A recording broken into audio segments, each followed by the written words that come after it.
తెలుగు రాష్ట్రాల నుంచి పద్మ అవార్డులు పొందినటువంటి వాళ్లకు అభినందనలు తెలియజేస్తూ సరే రాష్ట్ర వ్యాప్తంగా చాలామంది ప్రముఖులు ట్వీట్లు చేశారు. ఇందులో ముఖ్యమంత్రి చంద్రబాబు నాయుడు గారి దగ్గర నుంచి, మంత్రి నారా లోకేష్ గారి దగ్గర నుండి, ఉప ముఖ్యమంత్రి గారి దగ్గర నుంచి ట్వీట్లు చేశారు. అలాగే మాజీ ముఖ్యమంత్రి వైఎస్ జగన్మోహన్ రెడ్డి గారు కూడా తెలుగు రాష్ట్రాల నుంచి ఎవరెవరైతే పద్మ అవార్డులు పొంది ఉంటారో వాళ్ళ పేర్లన్నీ మెన్షన్ చేసుకుంటూ ట్వీట్ చేశారు.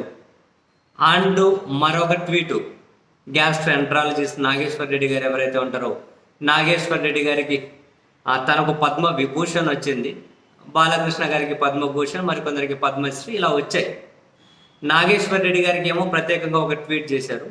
ఒక ట్వీట్లో ఏమో ఎవరెవరికైతే వచ్చాయో అందరి పేర్లు మెన్షన్ చేసుకుంటూ ట్వీటు, మళ్ళీ ప్రత్యేకంగా నాగేశ్వర్ రెడ్డి గారి కోసం ఒక ట్వీట్ చేశారు. అదిగో ఆ ట్వీట్ మీదే జగన్మోహన్ రెడ్డి గారిని వ్యతిరేకించే వాళ్ళు అనాలా, ద్వేషించే వాళ్ళు అనాలా, ఆ ద్వేషిస్తులు మళ్ళీ దీన్నే కొలపిచ్చి అంటారు. మీ కొలపోలకు మాత్రం సపరేట్ ట్వీట్ వేస్తావా, మిగిలిన దాంట్లో మాత్రం అందరినీ కలిపేసేస్తావా, రకరకాలుగా జగన్మోహన్ రెడ్డి గారి ట్వీట్ కింద వరుస పెట్టి విమర్శలు చేసుకుంటూ ఉన్నారు. బేసిక్గా ఇప్పుడు చంద్రబాబు నాయుడు గారు అయినా కనుక 7 ట్వీట్లు వేసినట్టున్నారు. బాలకృష్ణ గారికి ప్రత్యేకంగా ఒక ట్వీటు, మరొకరికి మరో ట్వీట్, ఈ విధంగా జగన్మోహన్ రెడ్డి గారు అయినా అందరికి ఒక ట్వీట్ వేశారు. మళ్ళీ ఈయన పద్మ విభూషణ్ పొందిన నాగేశ్వర రెడ్డి గారికి మరొక ట్వీట్ వేశారు. అంటే మిగతా వాళ్ళకంటే పద్మ విభూషణ్ కాసింత పెద్దది. అండ్ అదే సమయంలోనే తనతో ఏమైనా జగన్మోహన్ రెడ్డి గారికి సాన్నిహిత్యం ఉంటే ఉండి ఉండొచ్చు.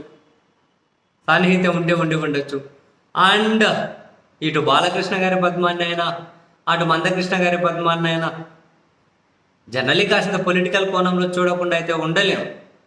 ప్రతిదీ కూడా ఇలా భూతద్దంలో పెట్టి చూసేసుకుంటూ నాగేశ్వర రెడ్డి గారికి సపరేట్గా ఒక ట్వీట్ వేశారు కాబట్టి అది కులపిచ్చితో వేసిన ట్వీటేనని చెప్పి వరుస పెట్టి విమర్శలు చేస్తూ ఉండడం సరేలే. ఇప్పుడు జగన్మోహన్ రెడ్డి గారు ఏం చేసినా చాలామందికి నచ్చదు. చాలామందికి తెలిసే తనను వ్యతిరేకించే వాళ్ళకు, తనను ద్వేషించే వాళ్ళకు. ఇప్పుడు నాగేశ్వర రెడ్డి గారి కోసం ఒక ట్వీట్ వేసినా, లేకపోతే ఇంకొకరి కోసం ఒక ట్వీట్ వేసినా ప్రత్యేకంగా ఏదో ఒక పాయింట్ వెతుక్కొని మరి ఈ విధంగా ట్రోలింగ్ చేసుకుంటూ ఉంటుంది. అందులో అయితే ఏమి అనుమానం అక్కర్లేదు. బహుశా సాన్నిహిత్యం ఉండొచ్చు. అందరికీ శుభాకాంక్షలు చెప్పారు, తనకు ప్రత్యేకించి మరికొన్ని 4 మాటలు ఎక్కువ రాసుకుంటూ అభినందనలు తెలియజేశారు, శుభాకాంక్షలు తెలియజేశారు. వరస మొత్తం మీద అనుకుంటే తెలుగు రాష్ట్రాల్లో ఈ పద్మ అవార్డులు పొందడం మీద తెలంగాణ ముఖ్యమంత్రి రేవంత్ రెడ్డి గారు అయితే ఈ అవార్డుల్లో కూడా తెలంగాణకు అన్యాయం జరిగిందని చెప్పి అయితే తాను కూడా డైరెక్ట్గానే స్టేట్మెంట్ ఇచ్చారు. మరి తను ఏ కోణంలో, ఏ విభాగంలో అన్యాయం జరిగిందని తెలియదు కానీ బట్ తెలంగాణకు అన్యాయం జరిగిందని చెప్పి అయితే ఆయన డైరెక్ట్గానే కమెంట్ చేశారు.